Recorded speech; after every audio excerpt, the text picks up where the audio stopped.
নিজেকে এমন পরিবেশে রেখেছিলেন যেখানে আপনি জানতেন যে এটি আপনার জন্য খারাপ, কিন্তু আপনি বলেছিলেন আমি এটা সামলাতে পারবো, এটি কোনো ব্যাপার না। আপনি ইনস্টাগ্রামে, ইউটিউবে এমন ভিডিও দেখতেছিলেন, এমন সময় অতিবাহিত করতেছিলেন, জানেন যে এটা দেখা ঠিক হবে না, এখানে যে গালিগুলি দিচ্ছে এই গালিগুলি আমার আমার মুখ থেকে বাইর হবে, এখান থেকে শুনতে শুনতে এই ধরনের কথা শুনতে শুনতে আমার মুখ থেকে বাইর হবে, এই আচরণগুলি আমার মধ্যে চলে আসবে। আপনি আপনার আশেপাশে এমন বন্ধু রেখেছিলেন, এমন মানুষ রেখেছিলেন যারা খারাপ কথা বলে, খারাপ কাজ করে, যারা খারাপ কাজে যায়, যারা আপনাকে খারাপ দিকে নিয়ে যায়, এমন মানুষ আপনি আশেপাশে রেখেছিলেন। আপনি বলেছেন আমি ওদের মধ্যে নাই, আপনি এমনি তাদের সাহায্য করতেছি। আপনি সেই পরিবেশে বারবার যেতে থাকে। আপনাদের একটি অদ্ভুত উদাহরণ দিচ্ছি, তবে এর মাধ্যমে আপনি মূল বক্তব্যটি পরিষ্কার করতে পারবেন। যেমন ধরুন আপনার ঘরের সামনে একটা গরু ঘর আছে, আপনার কিন্তু কোনো রকম কিছু লাগবে না। বাহির থেকে যদি কেউ আসে, গরুর পরিবেশে নাই এমন, একদম গরুর আশেপাশে ছিল না কোনো সময়, যখন সে আসবে তখন তার মনে হবে যে এলাকাটা পুরাই দূষিত, তার গন্ধটা তার কাছে খুবই তীব্র হয়। কিন্তু কয়েক ঘন্টা পর কি হয়, তারা এটাকে অক্সিজেন হিসেবে অনুভব করবে। তো যেমনটা আপনি বুঝতে পারেন, যখন আপনি প্রথমবার কোনো খারাপ পরিবেশে নিজেকে রাখেন তখন আপনি অনুভব করবেন যে এটা ভালো না, আপনার হৃদয়ে অস্বস্তি অনুভব করবে। কিন্তু যদি আপনি নিজেকে বারবার বারবার বারবার সেই পরিবেশে রাখেন তাহলে দেখবেন আপনি আর এটা অনুভব করবেন না, এটা আর আপনার অনুভব হবে না। বিসমিল্লাহ ওয়াসসালাতু ওয়াসসালামু আলা রাসূলিল্লাহ ওয়া আলা আলিহি ওয়া আসহাবিহি আজমাইন। আজকের উদ্দেশ্য হলো আপনাদের সাথে সূরা হাদীদের একটি আয়াতের কিছু অংশ নিয়ে কথা বলা। তবে এই আয়াতটি বলার আগে আপনাদের কিছু প্রসঙ্গ দেওয়া জরুরি। এই আয়াতটি আল কোরআনের সবচেয়ে গুরুত্বপূর্ণ অংশগুলির মধ্যে একটি, যা কিয়ামত দিবসের দৃশ্য বর্ণনা করে। কিয়ামত দিবসের কথা আল্লাহ তাআলা অনেক স্থানে কোরআনে উল্লেখ করেছেন এবং সাধারণত যখন আল্লাহ তাআলা কিয়ামতের কথা বলেন, তিনি বিশ্বাসীদের, ঈমানদারদের কথা বলেন যারা জান্নাতে যাচ্ছেন, এবং কাফিরদের কথা বলেন যারা জাহান্নামে যাচ্ছেন। কিন্তু এই বিশেষ আয়াতটি অনন্য, কারণ এখানে আল্লাহ তাআলা বিশ্বাসীদের তুলনা কাফিরদের সাথে নয়, বরং বিশ্বাসীদের সাথে তুলনা মুনাফিকদের সাথে করেছেন। আল্লাহুম্মা লা তাজআলনা মিনহুম, আল্লাহ আমাদের তাদের অন্তর্ভুক্ত না করুক। তবে এখানে আল্লাহ বিশ্বাসীদের সঙ্গে তাদের তুলনা করেছেন যারা মনে করেছিল তারা বিশ্বাসী, অথবা যারা বিশ্বাসের অভিনয় করেছিল। এভাবে বুঝুন, যারা বিশ্বাসী এবং যারা মনে করেছিল তারা বিশ্বাসী, কিন্তু কিয়ামতের দিনে তা আল্লাহর কাছে কোনো মূল্য রাখবে না। এটা মুনাফিকদের কথা হচ্ছে। আল্লাহুম্মা লা তাজআলনা মিনহুম, আল্লাহ আমাদের তাদের অন্তর্ভুক্ত না করুক। এই আয়াতটি বিশেষ গুরুত্বের কারণ হলো এটি আমাদের অনেক কিছু শেখায়। কিভাবে কিয়ামতের দিনে সেই দৃশ্য, সেই পরিস্থিতি পৌঁছা থেকে বিরত থাকা যায়। এই আয়াতের সারাংশ হলো, আল্লাহ বলেছেন যে কিয়ামতের দিনে বিশ্বাসীরা যখন দাঁড়াবেন তখন নবী করিম সাল্লাল্লাহু আলাইহি ওয়াসাল্লাম তাদের দেখতে পাবেন। ইয়াউমা তারা, অর্থাৎ রাসূল সাল্লাল্লাহু আলাইহি ওয়াসাল্লাম সম্পূর্ণ উম্মতকে দেখছেন। আল মুমিনুনা ওয়াল মুমিনাতি, অর্থাৎ নবী করিম সাল্লাল্লাহু আলাইহি ওয়াসাল্লাম সম্পূর্ণ বিশ্বাসী পুরুষ এবং নারীদের দেখতে পাবেন। ইয়াসআ নূরুহুম বাইনা আইদিহিম, তাদের সামনে এবং ডান দিক থেকে আলোর প্রবাহ স্রোত হবে। এর মানে হলো আমাদের হৃদয় এবং বুক থেকে আলো বের হবে এবং আমাদের হাত থেকে আলো বের হবে। কেন এটি গুরুত্বপূর্ণ? কারণ যদি আপনার ঈমান এবং আমার ঈমান সৎ হয় আল্লাহ তাআলার কাছে, এবং আমার বিশ্বাস শক্তিশালী হয়, তবে তা কিয়ামতের দিনে আলোর রূপে পরিণত হবে। আমার ঈমান আমাকে এমনভাবে কাজ করতে উদ্বুদ্ধ করেছে, সেই কাজগুলো কিয়ামতের দিনে আলোতে পরিণত হবে। তাই কিয়ামতের দিনে আমাদের কাছে দুই ধরনের আলো থাকবে। কিয়ামতের দিন কিন্তু সম্পূর্ণ অন্ধকার। কিয়ামতের ময়দান থেকে অনেক দূরে জান্নাত। আপনার যদি লাইট না থাকে, আলো না থাকে, তাহলে আপনি পৌঁছাতে পারবেন না। রাসূল সাল্লাল্লাহু আলাইহি ওয়াসাল্লাম সুন্দরভাবে বর্ণনা করেছেন, কিছু লোকের আলো এত প্রশস্ত, এত শক্তিশালী, এক শহর থেকে অন্য শহর পর্যন্ত পৌঁছাতে পারে, যাদের লাইট দুর্বল। আর কিছু লোকের আলো এত দুর্বল যে তারা কেবল পরবর্তী পদক্ষেপ দেখতে পায়, পরবর্তী কদম দেখতে পায়। তো মানুষ সেখানে আলোর বিভিন্ন ক্ষমতার লোক আছে, এবং এখন আল্লাহ তাআলা তাদের শুভেচ্ছা জানিয়েছেন, কারণ অন্তত তাদের কাছে কিছুটা হইলেও তো আলো আছে। তবু কিছু এমন লোক আছে যাদের কাছে কোনো আলোই নেই, তাদের কোনো আলোর আশাই নেই, জান্নাতে যাওয়ার কোনো আশাই নেই, তারা পথ দেখতে পাচ্ছে না। সুতরাং আল্লাহ তাআলা বলেন, বুশরাকুমুল ইয়াউমা জান্নাতুন তাজরি মিন তাহতিহাল আনহারু খালিদিনা ফিহা, তোমাদের সকলকে অভিনন্দন, তোমরা সেই বাগানে যাও যেখানে নদী প্রবাহিত হচ্ছে, সামনে এগিয়ে চলো, এগিয়ে চলো। কিন্তু এরপর আল্লাহ তাআলা পরবর্তী আয়াতে এমন কিছু লোকের বর্ণনা দিয়েছেন যারা কিয়ামতের দিন উঠে দেখেছে তাদের কাছে কোনো আলোই নেই এবং তারা অন্ধকারে আটকে গেছে। তারা দূরে, অনেক দূরে কিছু আলো দেখতে পায়। আপনি এই দৃশ্যটি কল্পনা করতে পারেন? সম্পূর্ণ অন্ধকার চারিদিকে, এবং সেখানে একদল লোক আছে যাদের সাথে কিছুটা টর্চ আছে। আপনি দূর থেকে দেখতে পাচ্ছেন, আপনি তাদের দেখতে পাচ্ছেন না, আলো দ্বারা বুঝতে পারছেন যে এই সেখানে কিছু মানুষ আছে যারা আলো বাতি নিয়ে চলছে। তাই তারা চিন্তা করছে আমরা তাদের সাথে আরো ভালোভাবে ধরা দরকার, কারণ সেই আলোগুলি কমে যাচ্ছে, তারা চলে যাচ্ছে। তাই তারা দৌড়ে এসে সেই আলোগুলি ধরার চেষ্টা করে। এই মুনাফিকরা কিয়ামতের দিন উঠে দেখেছে তাদের কাছে কোনো আলো নেই, নিজস্ব আলো নেই, এবং তারা হতবাক হয়ে যায়। তারা মনে করে আমরা যদি বিশ্বাসীদের আলো থেকে কিছু আলো পেতে পারি, যেহেতু তাদের কাছে কোনো নিজস্ব আলো নেই বা লাইট নেই, তারা বুঝতে পারে তাদের সাহায্য করার মতো কিছুই নেই। يوم يقول المنافقون والمنافقات للذين آمنوا انظرونا نقتبس من نوركم। অর্থাৎ মুনাফিক পুরুষ এবং মহিলা বিশ্বাসীদের বলতে যাচ্ছে, আমাদের জন্য কিছু কিছুটা সময় দাঁড়াও, আমাদের জন্য কিছু আলোর ব্যবস্থা করো, আমাদের দিকে ফিরে তাকান, আমরা আপনার থেকে কিছু আলো পেতে পারি। নাক্তাবিস মিন নূরিকুম, ইকতাবাস, ইকতাবিস মানে আপনি জানেন পুরোনো দিনে আলোর একটি মশাল থাকতো, এবং আপনি আপনার নিজস্ব কাঠ দিয়ে ওখান থেকে আগুন ধরাতে পারেন, আপনি ওখান থেকে আগুন নিতে পারেন, এবং তুমি তোমার কাঠ নিয়ে নিজের বাতি জ্বালাতে পারো, যাতে তুমি কিছু আলোর জন্য তাদের কাছে যেতে পারো।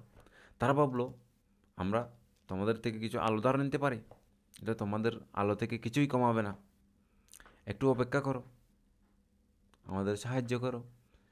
এরপর একটি আওয়াজ শোনা যায়, কিলার জিয়াও ওর আকুম, তোমরা ফিরে যাও, ফিরে যাও।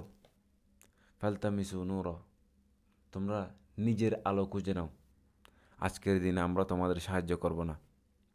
কিয়ামতের দিন এমন একটি দিন যখন একটি মা তার সন্তানকে নিয়ে কোনো ভাবনা বা চিন্তা করবে না। কিয়ামতের দিন বাবা মা ছেলে ভাই বোন এই সম্পর্কগুলি সব ছিন্ন হয়ে যাবে। সূরা বাকারায় বর্ণিত হয়েছে, ওয়াতাকাত্তাআত বিহিমুল আসবাব, সমস্ত সম্পর্ক ছিন্ন হয়ে যাবে। তখন কে কাকে নিয়ে চিন্তা করবে? প্রত্যেকেই কেবল নিজের জান্নাতে যাওয়ার চিন্তা করবে, প্রত্যেকে সে নিজেকে নিয়ে ব্যস্ত থাকবে, কেউ কাউকে সাহায্য করতে আসবে না। তখন বলা হবে তোমরা ফিরে যাও এবং নিজেদের আলো খুঁজে নাও। এখানে যে বলা হচ্ছে তোমরা ফিরে যাও, এটিকে আপনি বলতে পারেন সার্কাইজম, জ দুনিয়া তুলে এগুই, অর্থাৎ কটাক্ষ ব্যঙ্গ করা হচ্ছে, তোমরা ফিরে যাও পৃথিবীতে, অর্থাৎ এই পৃথিবীতে। কারণ বিচার দিনে আপনি যদি আলো নিয়ে না আসেন, কিয়ামতের দিন যদি তোমাদের কাছে আলো না থাকে, তাহলে আর কিছু করা সম্ভব নয়।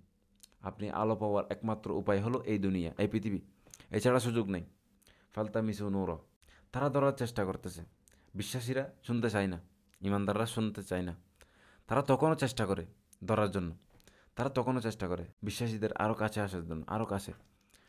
ফাদুরি বা বাইনাহুম বিসুরিল্লাহু বাব, কিন্তু যখন তারা বিশ্বাসীদের কাছে পৌঁছাতে চেষ্টা করে, তখন এক বিশাল প্রাচীর তাদের সামনে পড়ে যায়, এক বিশাল দেওয়াল তাদের মধ্যখানে চলে আসে। সেই প্রাচীর বা দেওয়ালের মধ্যে একটি দরজা থাকবে, অর্থাৎ এই দুই গ্রুপের মধ্যখানে একটি দেওয়াল দেওয়া হবে। অর্থাৎ তারা ধরার জন্য চেষ্টা করবে কিন্তু ধরতে পারবে না, যেহেতু দেওয়ালটি পড়ে গেল। তো আল্লাহ তাআলা বলেন বাতিনিহু ফিহির রহমা, তারা ওই পাশে দেখতে পাচ্ছে না, এটা তাদের কাছ থেকে লুকিয়ে গেল, এবং এই দরজার পেছনে থাকবে আল্লাহর রহমত, আল্লাহর যত্ন।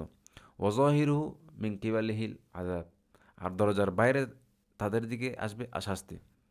তারা চেষ্টা করেছে ডান দিকে মুনাফিকরা তাদের কাছে যাওয়ার, অর্থাৎ মুমিনদের কাছে যাওয়ার, এখন তারা শুধু অন্ধকারে নেই, তাদের সামনে দেওয়াল, এখন সামনে সামনে যেতে পারতেছে না মুনাফিকরা, এবং পিছনেও শাস্তি আসতেছে। তারা এখন বিপদে পড়ে গেছে, কোনো দিক দিয়ে যাওয়ার রাস্তা নেই। এই মুনাফিকরা, আল্লাহ আমাদের তাদের মধ্যে না রাখুক, তারা হতাশ হয়ে ওঠে। ইউনাদুনাহুম, তারা মুমিনদেরকে ডেকে বলবে, আলাম নাকুম মাআকুম, আমরা কি তোমাদের সঙ্গে ছিলাম না, আমরা কি তোমাদের সাথে ছিলাম না। অর্থাৎ তারা অন্য পক্ষের লোকের কাছে সাহায্য চাইছে, মনে হচ্ছে তাদের পক্ষ থেকে দরজাটা খুলতে পারবে, অর্থাৎ মুমিনরা দরজাটা খুলতে পারবে, এবং মুনাফিকরা তাদের কাছ থেকে সাহায্য চাচ্ছে যে তোমরা দরজাটা খুলে আমাদের ঢুকতে দাও, দরজাটা খুলো। তারা অনেক কষ্টের সাথে ডাকবে। এটি অনেক গুরুত্বপূর্ণ, এগিয়ে যাওয়ার আগে এই শব্দটি অনেক গুরুত্বপূর্ণ, আলাম নাকুম মাআকুম, আমরা কি তোমাদের সাথে ছিলাম না। এই ধারণাটি হলো যে বিচার দিবসে এই লোকেরা যারা দেওয়ালের ভুল জায়গায় আছে, যারা খারাপ পরিস্থিতির মধ্যে রয়েছে, তাদের নিজেদের কোনো আলো নেই, আসলে তারা অনুমান করেছে যে তারা তাদের অন্তর্ভুক্ত ছিল, অর্থাৎ মুমিনদের অন্তর্ভুক্ত ছিল। হঠাৎ মুনাফিকরা মনে করছে যে আমরা তো মুমিনদের সাথেই ছিলাম।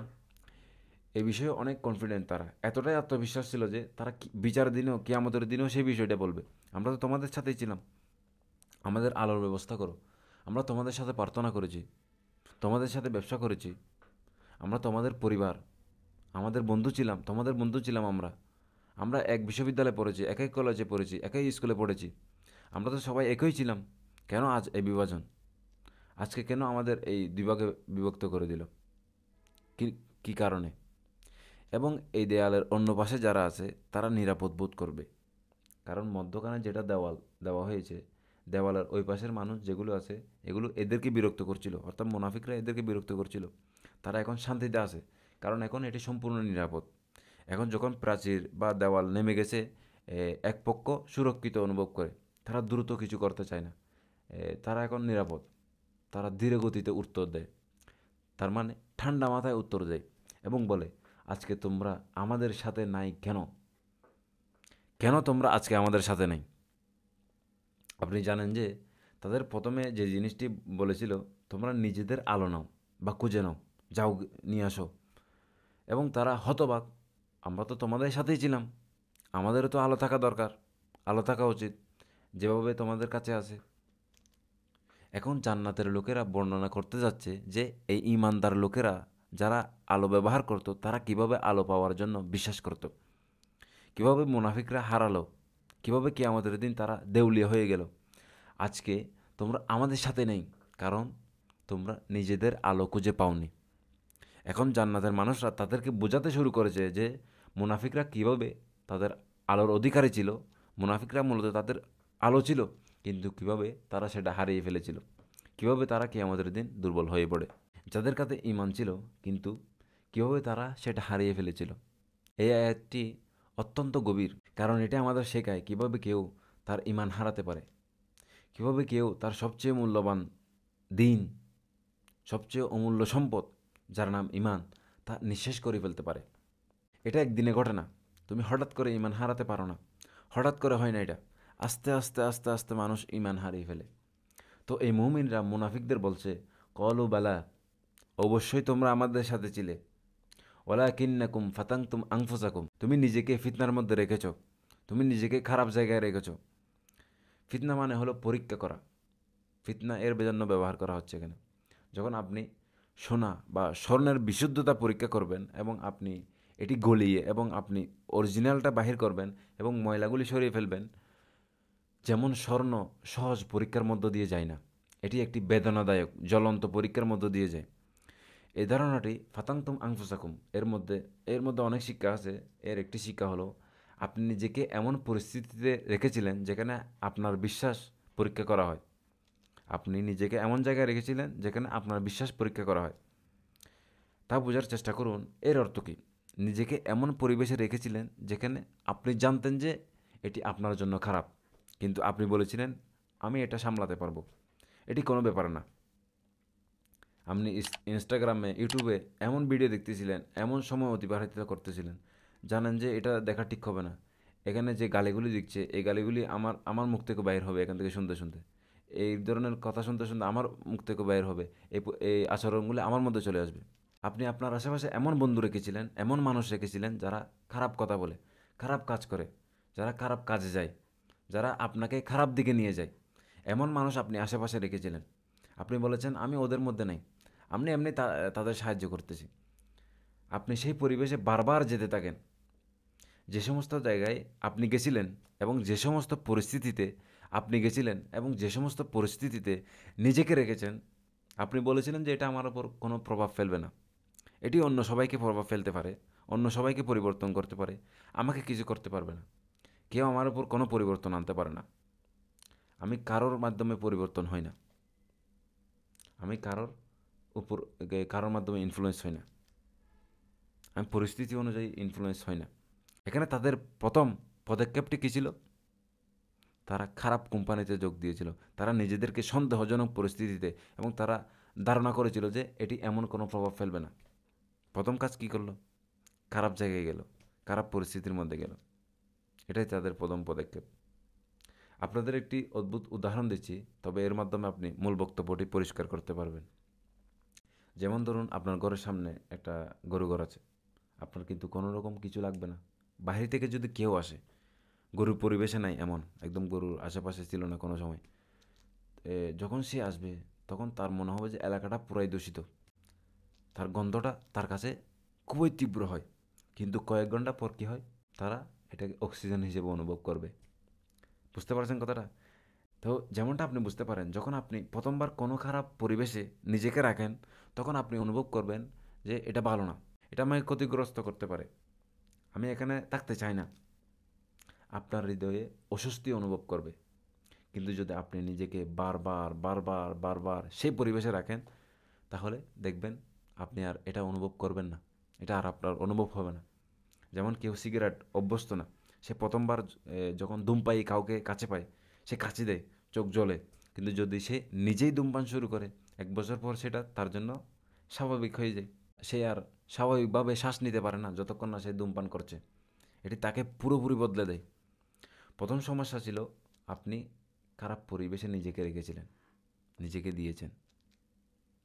ফাতাংতুম আনফুসাকুম। দ্বিতীয় সমস্যা কি? অতরব্বাস্তুম। আপনি বারবার বারবার বিলম্ব করেছেন। এর মানে কি? এর মানে হলো আপনি বুঝতে পেরেছিলেন যে এটি খারাপ, এবং আপনার নিজের অন্তরে আপনি অনুভব করেছিলেন আমি এটা পরিবর্তন করব। কিন্তু আপনি নিজেকে বলেছিলেন শীঘ্রই পরিবর্তন করব, ইনশাআল্লাহ। আমি জানি যে আমাকে পরিবর্তন করতে হবে, আমি বুঝতেছি, আমি জানি এটি খারাপ, শুধু 1 সপ্তাহ, আর একটু সপ্তাহ অপেক্ষা করি, তারপর আমি পুরোপুরি পরিবর্তন হয়ে যাব। 2024 সালটা যাক, 2025 থেকে একদম ভালো হয়ে যাব। এই সেমিস্টারটা যাক, তারপর আমি খারাপ বন্ধু যেগুলো আছে সবগুলো সেট করে দিব। তাদের বিপক্ষে এখন আমি যেতে পারবো না, সুতরাং আমি তাদের সাথে থাকতে হবে। কিন্তু পরবর্তী সেমিস্টার থেকে আমি সম্পূর্ণ নতুন সময়সূচি করব। আমি আর তাদের সাথে যাব না, আমি তাদের আশেপাশেও যাব না। কিন্তু এই সেমিস্টারটা আমাকে পার করতে দাও। 1 মাসের জন্য এই পরিবেশে থাকবো, 1 সপ্তাহের জন্য আর একটু পান করব, আর একটু প্রতিবাহিত করব, একটা দুইটা পার্টি করব, আর মাত্র একটা দুইটা মদ পান করব। আপনি নিজেকেই বলেছিলেন শুধু একটু একটু শুধু একটু। তারপর অনেক একটা সুন্দর উদাহরণ, মানুষ বলে সামনে রমজান আসতেছে, রমজানের পর থেকে তো আমি একদম ভালো হয়ে যাব, রমজানের বাকি আর কয়েক মাস আছে, তারপর থেকে তো আমি একদম ভালো হয়ে যাব, আমি একদম পরিবর্তন হয়ে যাব। আমি জানি রমজান আসতেছে, আমি তখন একদম পুরোপুরি বদলে যাব। আমি হজ যাওয়ার প্ল্যান করতেছি, আমি তারপরে হজ থেকে আসে একদম নতুন মানুষ হয়ে যাব। কিন্তু তার আগে তুমি জানো, একটু দোয়া করো। অতরব্বাস্তুম। তুমি আজ পরিবর্তন করতে চাওনি, তুমি বুঝতে পারো না যে তুমি শুধু খারাপ পরিবেশে নিজেকে রেখেছো। তুমি এখনও প্রস্তুত ছিল না পরিবর্তনের জন্য, তুমি কেবল আরেকটু উপভোগ করতে চেয়েছো, আরেকটু মজা করতে চেয়েছো। অতরব্বাস্তুম। কিন্তু এর পিছনে একটি ধারণা রয়েছে। প্রথম ধারণাটি ছিল এটা তোমার উপর কোনো প্রভাব ফেলবে না, এটা তুমি চিন্তা করেছো। কিন্তু আসলে প্রভাব ফেলেছে। কিছু খারাপ অভ্যাস সময়ের সঙ্গে সঙ্গে স্বাভাবিক হয়ে যায়। তুমি এটাকে স্বাভাবিক মনে করো। তবে বিলম্ব করার পরিণতি কী? পরে করব, আজকে বাদ, পরে করব, আজকে থাক। এর মানে হলো তুমি ধারণা করতে শুরু করেছো যে তুমি যে কোনো সময় সব কিছু থামিয়ে দিতে পারবে, আর তুমি চাইলে সব কিছু ছেড়ে চলে আসতে পারবে, সব কিছু পরিবর্তন করতে পারবে। আমি আসক্ত নই, আমি একে ছেড়ে দিতে পারবো, আমি যে কোনো সময় চাইলে এটি বন্ধ করতে পারবো। কিন্তু সত্য হলো বিষয়টি আসলে এমন না। যত বেশি সময় তুমি অবস্থান করবে, তত বেশি তুমি আসক্ত হয়ে যাবে। আর তুমি নিজেকে কখনোই মুক্ত করতে পারবে না, তুমি পুরোপুরি ডুবে যাবে। এবং তুমি আর জানতে পারবে না যে এই পরিবেশের বাইরে থাকাটা কেমন ছিল। এরপর তুমি নিজেকে বলবে এটা এখন অনেক দেরি হয়ে গেছে, অনেক দেরি হয়ে গেছে, আমার আর কিছু করার নেই। এবং তখন তোমার মধ্যে এক ধরনের অপরাধবোধ জন্ম নেবে। তোমার মনে হবে আমি তো অনেক পাপ করেছি, এই খারাপ পরিবেশে ছিলাম, আমি তো অনেক আগেই তওবা করতে পারতাম, কিন্তু এখন তো অনেক দেরি হয়ে গেছে, আমার আর কিছু করার নেই। এবং এটি এতটাই খারাপ যে কেউ খারাপ অনুভব করতে চায় না, এটা অনেক মারাত্মক। কেউ অপরাধবোধ অনুভব করতে চায় না। তারপর শয়তান আসে এবং বলে তুমি কেন অপরাধবোধ অনুভব করছো? তোমাকে অপরাধবোধ অনুভব করতে হবে না। তোমাকে খারাপ লাগানোর একমাত্র জিনিস হলো এই ইসলাম। ইসলাম বলে এটা হারাম, এটা হারাম, এটা পাপ, এটা গুনাহ, এটা তুমি করতে পারবে না, তুমি এটা বলতে পারবে না, এটা দেখতে পারবে না, তুমি সেখানে যেতে পারবে না। ইসলাম বারবার বারবার তোমাকে খারাপ অনুভব করাচ্ছে, খারাপ লাগাচ্ছে। আমি চাই তোমার ভালো লাগুক, শয়তান বলবে এটা। ইসলাম আসলে কতটা সত্য? আসলে কি এটা কতটুকু বিশ্বাসযোগ্য এই ইসলামীটা? এখন এই ব্যক্তি পুরোপুরি দ্বিধাগ্রস্ত হয়ে যায়, সে পুরুষ বা মহিলা হোক, যাই হোক। তারা ভাবতে থাকে, আমি ইসলাম অনুসরণ করছি কেন? মনে হচ্ছে এটা শুধু আমাকে সুখী থাকতে দেয় না, আমি আমার জীবনটা ভালোভাবে কাটাতে চাই, আমি মুক্ত থাকতে চাই, আমি আমার যা ইচ্ছা তা করতে চাই, আমি আমার বন্ধুদের সঙ্গে মজা করতে চাই। আমি আসলে কোরআন নিয়ে তেমন চিন্তিত না। আমরা কীভাবে জানি যে আল্লাহ বলছেন এটা? আমরা কীভাবে জানি এই হাদিসগুলি সত্যি? আমি কীভাবে জানবো এইসব হাদিস কি আসল আসল কিনা? এখন সেই যুবক বা যুবতী, এই আলী, এই ফাতিমা, এই আবদুল্লাহ, এই সুন্দর সুন্দর নামের অধিকারী, এখন তারা ইসলামকে নিয়ে প্রশ্ন করা শুরু করে। আমি নিশ্চিত না যে ইসলাম কি সত্যি। আমি সন্দিহান, আমি বড় ধরনের সন্দেহে আছি। এবং এরা এগুলি দর্শন বা পিএইচডি নয়, এবং ইসলামের ইতিহাস তাদের সম্পূর্ণ জানা আছে, এবং শিক্ষা করার পরে যেখান থেকে তারা সুন্দর করে অধ্যয়ন করলো এবং তারপরে সন্দেহ শুরু হলো। না না না, এটি তারা এমনি সাধারণভাবে। এটি হওয়ার কারণ হলো তারা খারাপ পরিবেশে ছিল, তারা নিজেদেরকে পরিবর্তন করতে পারেনি। এই প্রক্রিয়াটি আপনি শত শত মানুষের মধ্যে লক্ষ্য করবেন, যারা আক্ষরিক অর্থে এই আয়াতের বসবাস করছে, এবং তারা এমন একটি পরিস্থিতিতে পৌঁছায় যেখানে তাদের ইসলামকে নিয়ে সন্দেহ শুরু হয়। তবে তাদের সন্দেহের কোনো যুক্তি বা বিজ্ঞানসম্মত ভিত্তি নেই। বাস্তবে যখন একজন তাদের প্রশ্নের উত্তর দেয়, তার আবার একটি প্রশ্ন শুরু করে। যখন সেটার উত্তর করা হয়, তারপর আবার অন্যটি প্রশ্ন করতে থাকে। আবার যদি উত্তর দেন, সে আবার প্রশ্ন করবে। আপনি হয়তো একসময় জানতে পারেন তুমি কখন থেকে এই ধরনের সন্দেহে পড়েছ, এবং তখন সত্যটা বেরিয়ে আসে। ওয়ার্তাবেতুম। আপনি জানেন যে সন্দেহ কী করে, যেহেতু এই ইসলাম আমাকে খারাপ অনুভব করাচ্ছে, সে কারণে এটা সত্য হতে পারে না। আমার খারাপ লাগা উচিত নয় যদি এটা সত্য হয়। তুমি সন্দেহ করতে শুরু করেছিলে কারণ তুমি খারাপ পরিবেশে ছিলে, তুমি নিজেকে পরিবর্তন করতে পারোনি। এটা এমন এক প্রক্রিয়া যেটি শত শত মানুষের কাছে আছে, যারা এই আয়াতটির মধ্যে বসবাস করছে। তারপর তারা এক পর্যায়ে সন্দেহে পৌঁছায়, কিন্তু তাদের সন্দেহের সঙ্গে যুক্ত কোনো যুক্তি বা সঠিক কারণ নেই। তাদের সন্দেহের শুধু একটা আত্মপ্রতারণা, যাতে তারা নিজেদের জীবনকে জাস্টিফাই করতে পারে এবং তাদের অবহেলা ও বিলম্ব জীবনকে স্পষ্ট করতে পারে। এখন যখন ওই সন্দেহগুলি স্থায়ী হয়ে যায় এবং তারা সেগুলির আড়ালে নিজের জীবনকে জাস্টিফাই করতে থাকে, আমি তো ঠিক আছি, এবং আপনি নিজেকে ফিতনার মধ্যে রাখেন, যখন আপনি এ পর্যায়ে পৌঁছে যাবেন, তখন দুইটি জিনিস আপনার কাছ থেকে চলে যায়, নিয়ে নেওয়া হয়। জান্নাতের প্রতি তাদের আকাঙ্ক্ষা চলে যায়, আল্লাহ খুশি করার এই আকাঙ্ক্ষা তাদের মধ্য থেকে চলে যায়, এই আলো পাওয়ার আগ্রহ তাদের মধ্য থেকে চলে যায়। ওই দুনিয়ায় আলো পাওয়ার জন্য এখানে এটার ব্যবস্থা করতে হবে। তারা সে আলো আর চায় না যা তাদের গন্তব্যে পৌঁছাতে সাহায্য করবে। এখন তারা এমন কোনো প্রেরণা অনুভব করে না। আপনি এ ব্যাপারে সন্দেহ করতেছেন, যে ব্যক্তি আল্লাহর সাথে সাফল্য লাভ করতে চায়, আল্লাহ তাকে এই পৃথিবীতেই সেই আলোর আকাঙ্ক্ষা দেন, কিন্তু এখন সে তা আর চায় না। এখন তার সন্দেহ রয়েছে এবং তার কাছে পরকালের কোনো মূল্য নেই। এখন আপনার ভয় চলে গেছে, আল্লাহর প্রতি আশা আকাঙ্ক্ষা চলে গেল, কারণ জাহান্নাম থেকে পালানোর ভয় চলে গেল, জান্নাতের আকাঙ্ক্ষা চলে গেল, তার সব ভয় এবং আশা হারিয়ে গেল। পরকালের কোনো গুরুত্ব নেই, পরকালের আর কিছুই নয় তার কাছে। যদি কেউ তাকে জান্নাত বা জাহান্নামের কথা বলে, তখন সে হাসি ঠাট্টা করবে, কী জাহান্নাম জাহান্নাম। যদি আপনি জান্নাত এবং জাহান্নামকে বাদ দেন, যদি আপনি নিজেকে কিয়ামতের দিন আল্লাহর পুরস্কার বা শাস্তির প্রতি উদ্বুদ্ধ করার কোনো প্রেরণাই না থাকে, প্রেরণা না দেন, কোনো আকাঙ্ক্ষা না থাকে, কোনো অনুভূতি না থাকে, তাহলে একমাত্র প্রেরণাটি যা তার কাছে থাকবে, আমার কাছে থাকবে, শুধু একটাই আশা থাকবে, তা হবে কি? এই পৃথিবী সম্পর্কিত বিষয়গুলো। তার কাছে পরকালের কোনো কিছু নেই। তাই একমাত্র আশা আকাঙ্ক্ষা তার এই দুনিয়া সম্পর্কিত বিষয়গুলি। এবং এই জীবন হবে টাকা, এটা হবে খ্যাতি, এটা হবে আনন্দ, এটা হবে বিলাসিতা, এটা হবে ভোগবাদী জিনিস, বস্তুগত জিনিস। এগুলি আপনি সবসময় পাবেন, এগুলি আপনি সবসময় চিন্তা করেন, এগুলি আপনি সবসময় চাচ্ছেন, আশা করছেন। এটা একমাত্র জিনিস যা আপনাকে আগ্রহী করে, এটা একমাত্র জিনিস যা আপনি চেষ্টা করেন, কারণ আপনি ভাবেন এইসব কিছু আপনাকে সুখী করবে, আপনাকে সন্তুষ্টি এনে দেবে। তাহলে পরবর্তী শব্দগুলি হলো অগররাত কুমুল আমানিয়ু, মিথ্যা আশার প্রতারিত হওয়া। আপনি মিথ্যা আশায় বিভ্রান্ত হয়েছেন।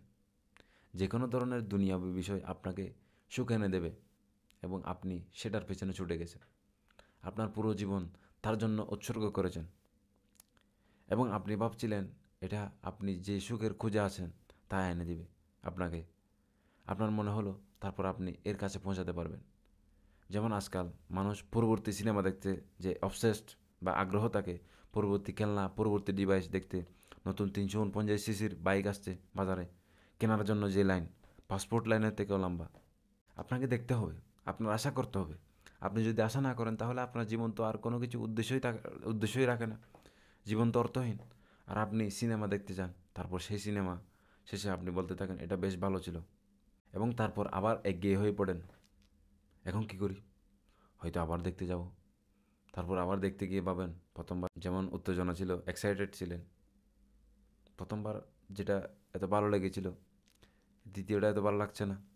আপনি আরও কিছু নতুন নতুন খুঁজে বেড়াচ্ছেন যা আপনাকে পূর্ণতা এনে দিবে, আপনার ভালো লাগবে। কিন্তু যেটা আপনাকে আসলেই পূর্ণতা দিতে পারতো সেটা হলো আল্লাহর সন্তুষ্টি। তা এই দুনিয়াতে নেই। সেই আকাঙ্ক্ষা আমার আর নেই। যখন আপনি কিছু নতুন জিনিস খুঁজে পাবেন তখন আপনার আবার খালি বোধ করবেন, নতুন কিছু চাইবেন, কারণ সে আসল পূর্ণতা বা শান্তি আর আপনি পাচ্ছেন না। কিন্তু আল্লাহ যেটা দিচ্ছেন সেটা এই দুনিয়াতেই শেষ নয়, সেটা আপনি পরবর্তী জীবনেও পাবেন। অগরত কুমল আমানিয়ু হাত্তা জা আমরুল্লাহ।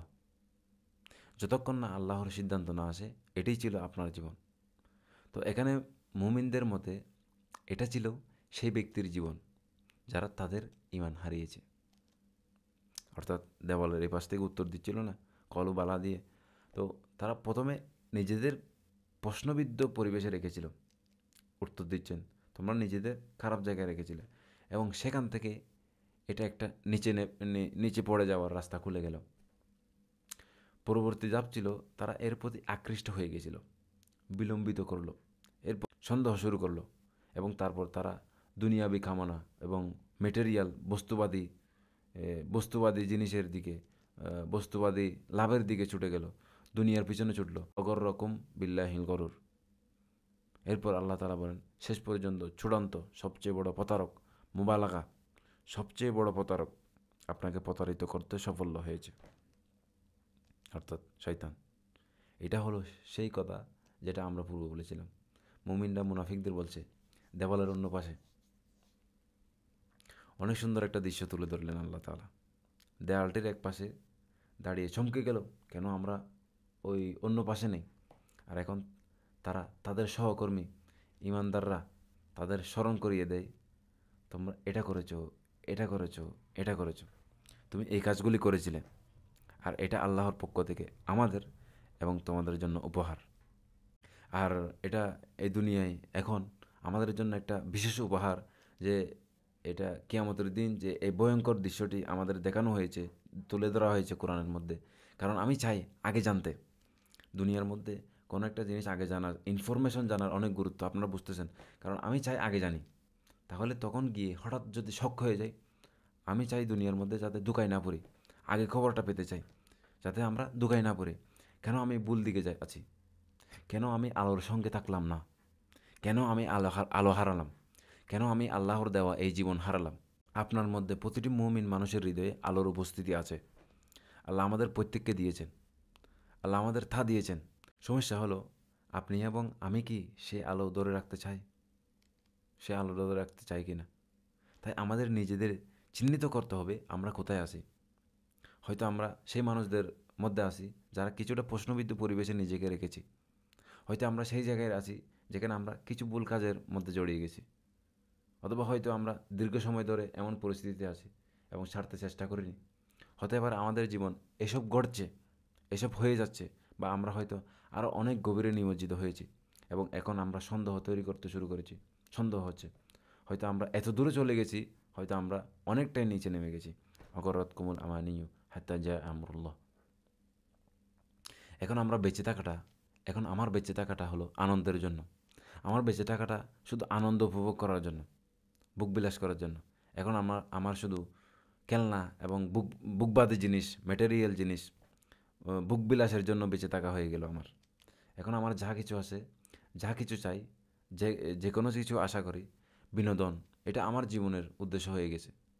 এবং শেষে কিয়ামতের দিনে আপনি যা কিছু অর্জন করেছেন, যা কিছু এই দুনিয়াতে চেয়েছেন, আমি যা চেয়েছি তার সবই মূল্যহীন। কিয়ামতের দিন একমাত্র জিনিস মূল্যবান, তা হলো আলোর উপস্থিতি। আলো ছাড়া আর কোনো কিছুর মূল্য নেই, আর কোনো কিছু মূল্য নেই আমাদের। আল্লাহ যখন এই কথাটি শুরু করেন, তখন আল্লাহ তা আলোর মাধ্যমে বর্ণনা করেছিলেন কথার শুরুতে।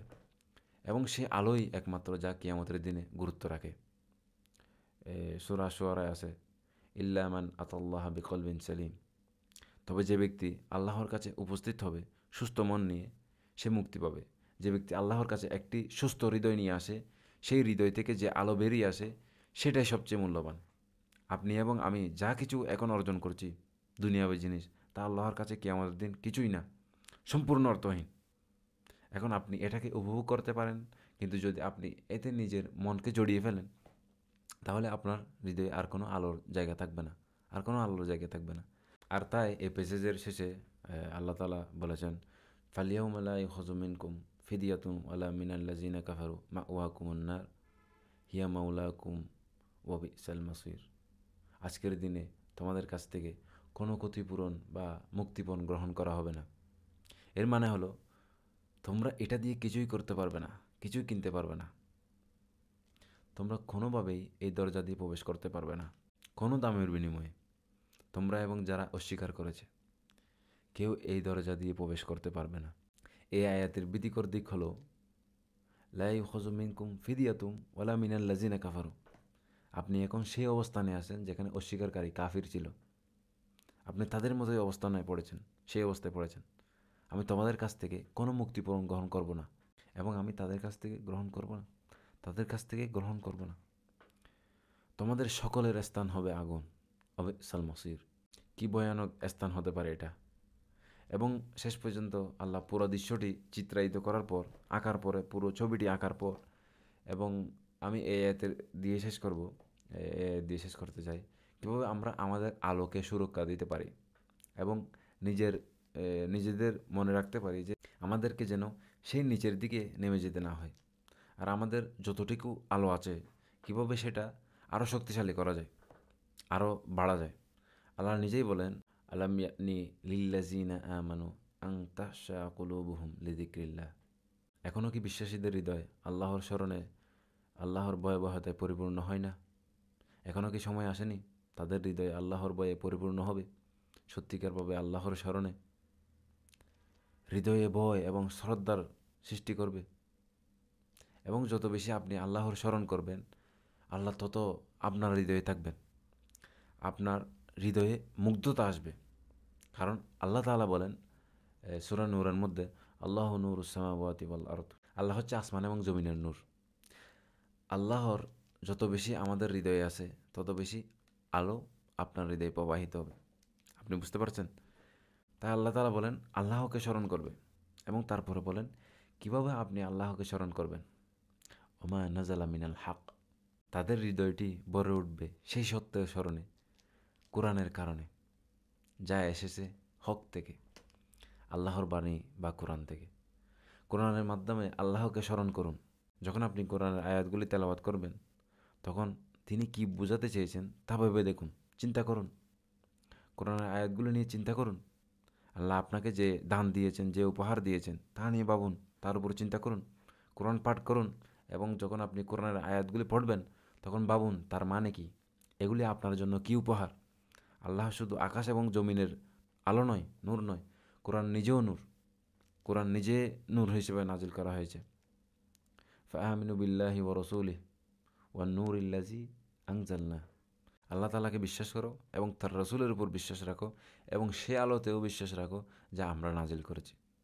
কোরআন নিজেও আলোর উপর নাজিল হয়েছে, এবং তাই আপনি কোরআনের সাথে যত সময় কাটাবেন, তা আপনার ব্যক্তিগত উপকারের জন্য, নিজের ব্যক্তিগত উপকারের জন্য। যখন আপনি কোরআন পাঠ করবেন, তা নিয়ে চিন্তা করবেন, এবং ভাববেন যে আল্লাহ আপনার প্রভু আপনাকে কি বলেছেন, সেটা আপনার হৃদয়ে আলোকিত করবে। এটা আপনার কলবে নূর হবে। এবং এই আলোকিত হৃদয়ের চেয়ে বড় কোনো ধন, বড় কোনো সম্পদ আপনার জীবনে নেই।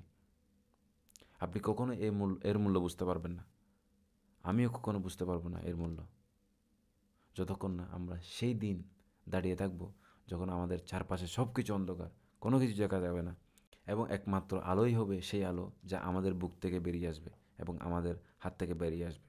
সেটাই একমাত্র উপায়, একমাত্র জায়গা আমাদের বাঁচার। ওয়ালা ইয়াকুনু কাল্লাযিনা উতুল কিতাবা মিন ক্বাবলু ফাতালা আলাইহিমুল আমাদ ফাকাসাত কুলুবুহুম ওয়া কাসীরুম মিনহুম ফাসিকুন।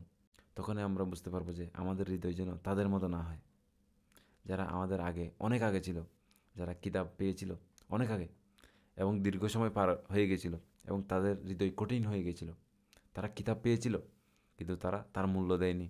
সম্ভবত আল্লাহ বলছেন, যে জাতি কিতাব পায় তাদের কাছে আল্লাহ তাআলা কিতাব থাকবে।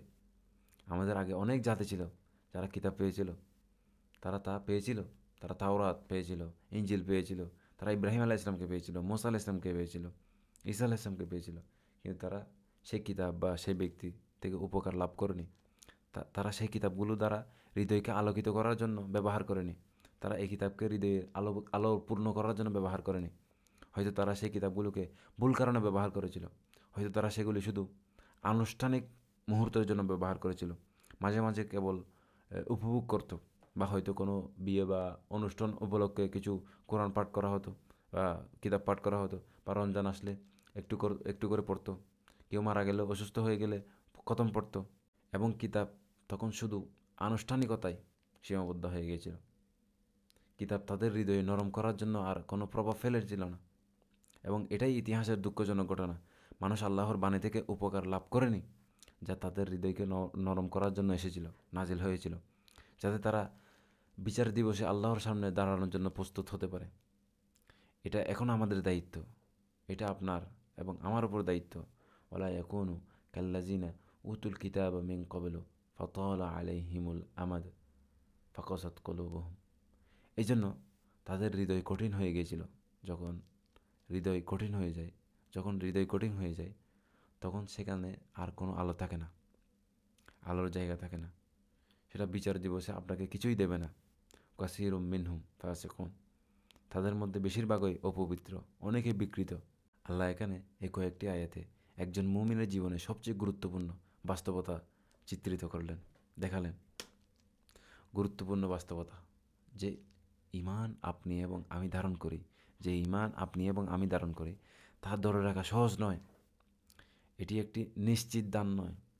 শুধু কারণ আপনি একজন ঈমান রাখছেন এবং আপনি বললেন যে ঈমান আছি এবং আপনি নিরাপদ অনুভব করবেন, কেউ আপনাকে সালাম দিলে সে মুসলমান হয়ে যায়, আপনি ওয়ালাইকুম সালাম বললে আপনি মুসলমান হয়ে যান, এবং আপনি মনে করছেন একজন দুজনকে সালাম দিচ্ছে, এরা একে অপরকে সালাম দিচ্ছে, তাই বলে তারা মুমিন, তারা একে অপরকে মেনে নেবে। কিন্তু এই আয়াত অনুযায়ী কিছু মানুষ বিচার দিবসে, কিয়ামতের দিবসে উঠে দেখবে যে অবাক হয়ে যাবে, আমি ভাবলাম আমি তোমাদের সাথে ছিলাম কিন্তু তুমি নয়। তখন বুঝতে পারবে এটি কোনো গ্যারান্টি নয়, এটা কোনো অটোমেটিক না। এটি এমন কিছু যা আপনি ব্যক্তিগতভাবে চেষ্টা করতে হবে, সোনার মতো গলতে হবে প্রয়োজনে, তারপরে খাঁটিটা বাহির হবে। আমি ব্যক্তিগতভাবে চেষ্টা করতে হবে, এবং আপনার ঈমান আমাকে সাহায্য করবে না, এবং আমার ঈমান আপনাকে সাহায্য করবে না সেদিন বিচার দিবসে, কিয়ামতের দিন। আমরা সবাই নিজেদের সম্পর্কে চিন্তিত করব, আমাদের নিজস্ব আলো নিয়ে, নিজের আলো নিয়ে। ইরজিউ ওয়ারাআকুম ফালতামিসু নূরা। ফিরে যাও, তুমি আলো নিয়ে আসো, নিজের আলো নিয়ে এসো। এখন আমরা একে অপরকে সাহায্য করতে পারি এই দুনিয়াতে, একে অপরের ঈমান শক্তিশালী করতে পারি এই দুনিয়ায়, কিন্তু সেই দিন কোনো সাহায্য থাকবে না, সাহায্য করা যাবে না। আল্লাহ আমাদেরকে আমাদের হৃদয়ে আলো সংরক্ষণ করার তৌফিক দিন। আল্লাহ আমাদের তাদের মধ্যে অন্তর্ভুক্ত করুক যারা সেই দেওয়ালের ভুল পাশে নেই। আমাদের এবং আমাদের পরিবার ও প্রিয়জনদেরকে এর মধ্যে রক্ষা করুন, এর থেকে রক্ষা করুন, এই নেফাক থেকে রক্ষা করুন। আল্লাহ আমাদের হৃদয়গুলি নরম করুন এই কোরআনের মাধ্যমে, এবং আল্লাহ আমাদেরকে তাদের মধ্যে অন্তর্ভুক্ত করুন যারা ক্রমাগত আল্লাহর বাণী দ্বারা লাভবান হয়। আল্লাহ আমাদের তাদের মধ্যে অন্তর্ভুক্ত করুক যারা কোরআন দিয়ে হৃদয় নরম করে ও আল্লাহর আলোতে পূর্ণ করে। তো আজকে এতটুকুই থাক। বারাকাল্লাহু লি ওয়া লাকুম ফিল কোরআনিল হাকিম ওয়া নাফা'আনি ওয়া ইয়্যাকুম বিল আয়াতি ওয়া যিকরিল হাকিম।